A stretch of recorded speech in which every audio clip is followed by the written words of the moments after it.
Para ayudarnos a entender qué fue lo que ocurrió en las últimas horas. Federico, ¿cómo estás? Muy buen día, Agustina Girón, ¿todo bien? Buen día, Agus. Muy bien, ¿vos? Bien, gracias por este contacto.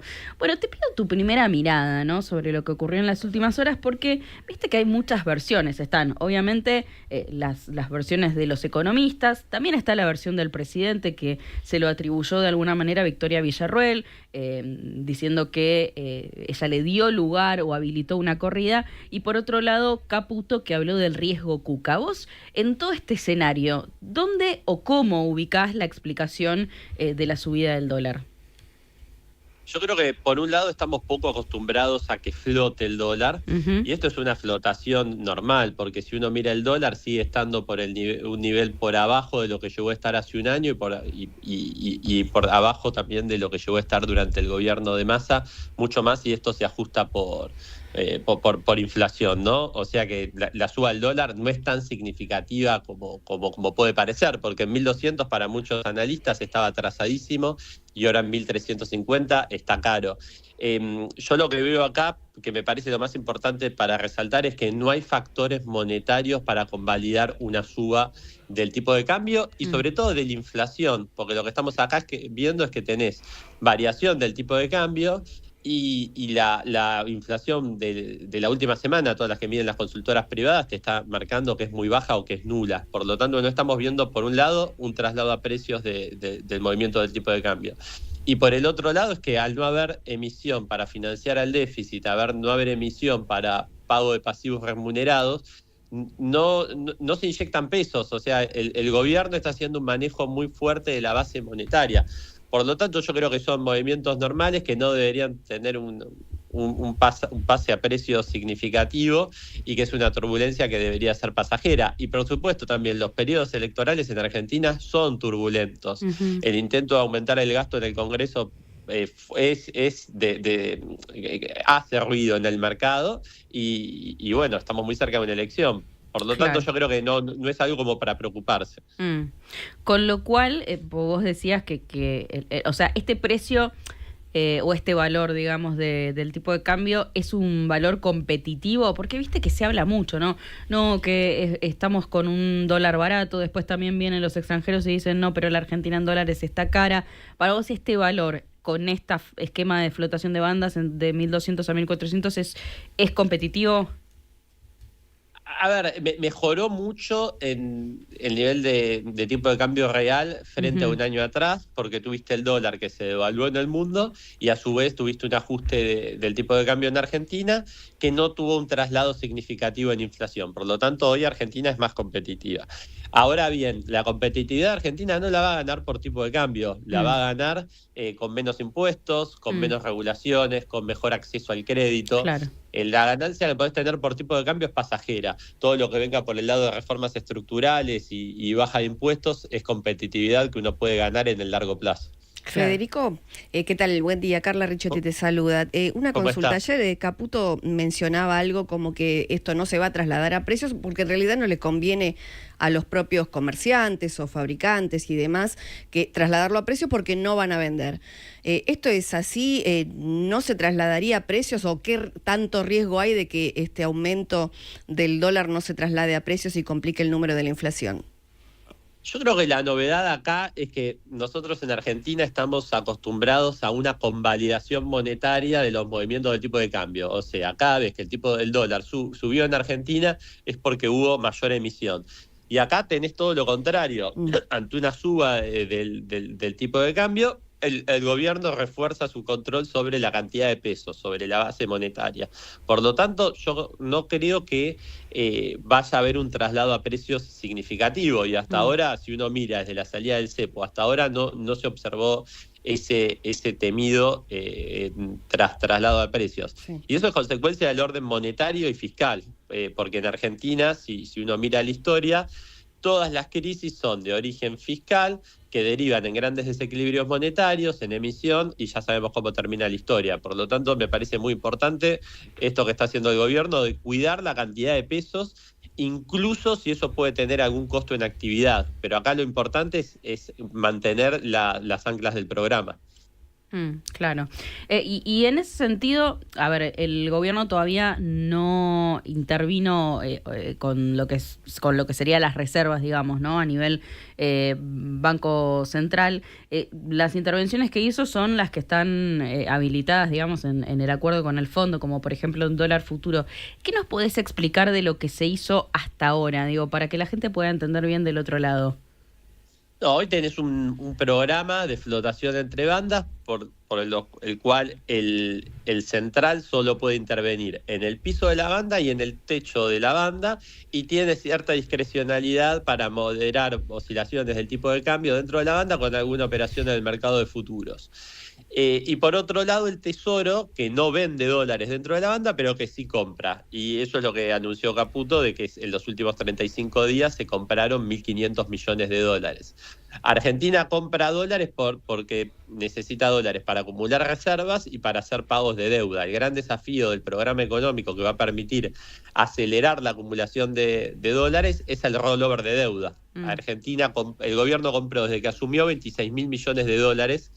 Usó de eso, no me acuerdo el número exacto, pero debe ser unos 2.500 para intervenir antes de la salida del cepo, y lo demás se destinó a gran parte a pago de deuda.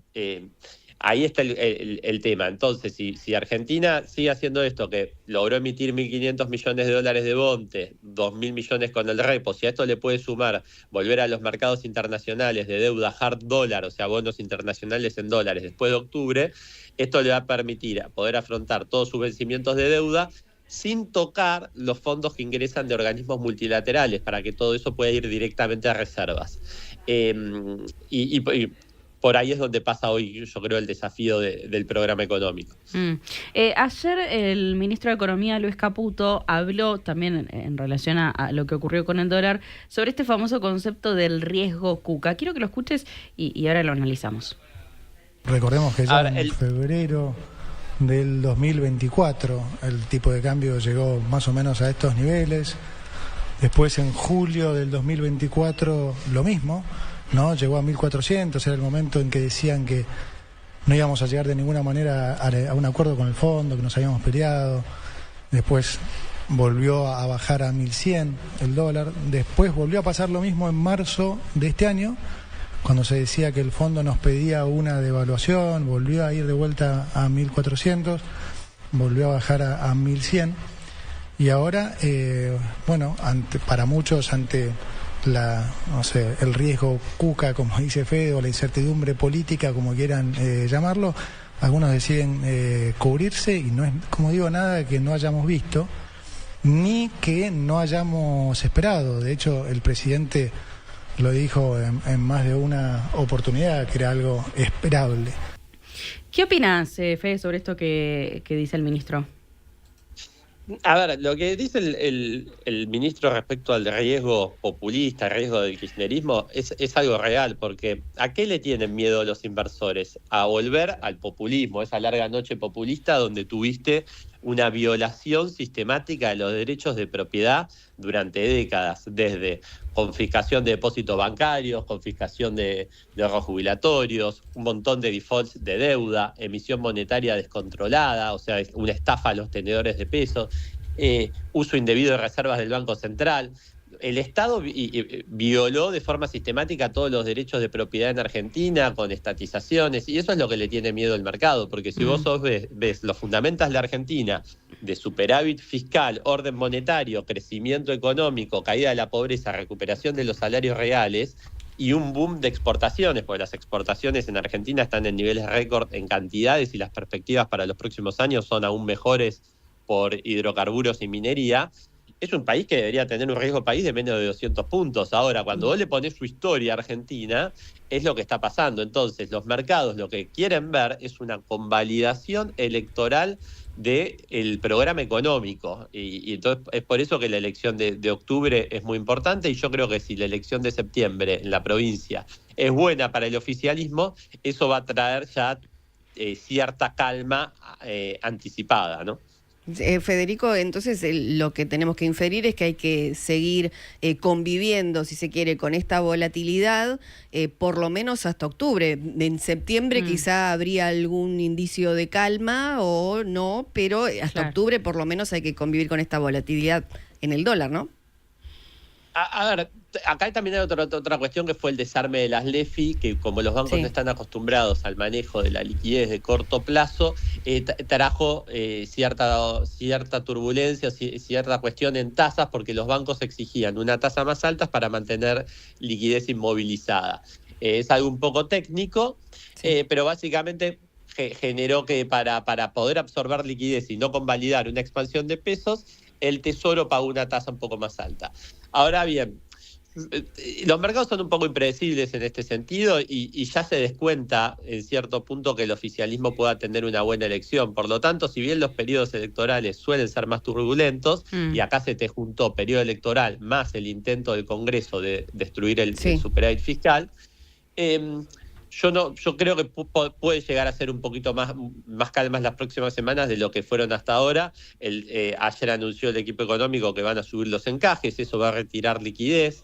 Y recordemos siempre esto, que el dólar está moviéndose dentro de la banda, y por otro lado, acá también hay que importante resaltar, yo no lo llegué a leer todavía, el nuevo acuerdo, digamos, de la revisión con el fondo, lo que implica va a haber un nivel de acumulación de reservas más bajo, y eso va a generar que el Tesoro tenga que salir a comprar menos dólares, que fue un poco algo que también puso presión sobre el tipo de cambio, porque recordemos que el Tesoro compró 1.500 millones de dólares en los últimos 35 días. Claro, eso fue de hecho lo que terminó revelando ayer Caputo, ¿no? Que contó algo que creo que no estaba dentro de los detalles del fondo, y habló de este nuevo cronograma de reservas.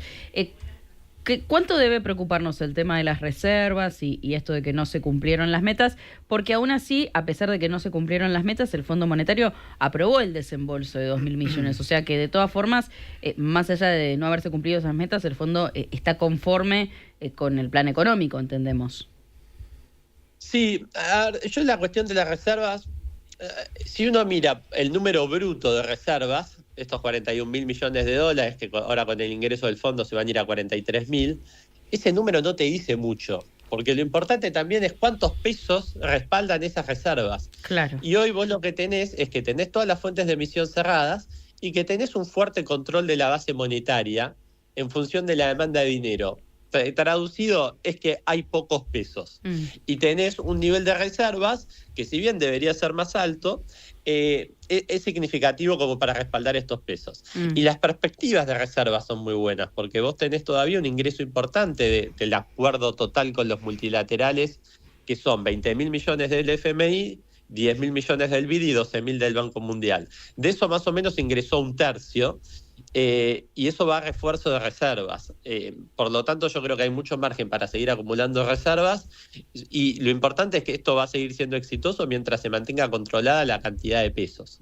Por lo tanto, hoy yo no creo que haya un problema con el nivel de reservas, si bien el mercado espera, y yo creo que pueden ser más altas. Bien, interesantísimo. Federico, te agradecemos mucho por el contacto. Un placer, un abrazo, que tengan buen día. Gracias, igualmente. Federico Domínguez, consultor financiero, quien pasaba aquí por la mañana del Observador con su análisis sobre el aumento del dólar, el análisis sobre todo de lo que dejó fundamentalmente